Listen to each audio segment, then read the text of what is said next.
తెల్లవారే వెలుగు రేఖలా పచ్చ పచ్చ పచ్చి మట్టి బొమ్మలా అల్లి బిల్లి వెన్న పాల నురగలా అచ్చ తెలుగు ఇంటి పూల కొమ్మలా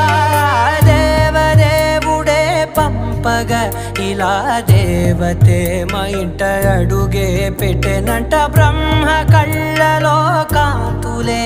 మా అమ్మలా మా కోసం మళ్ళీ లాలి పాడేనంట.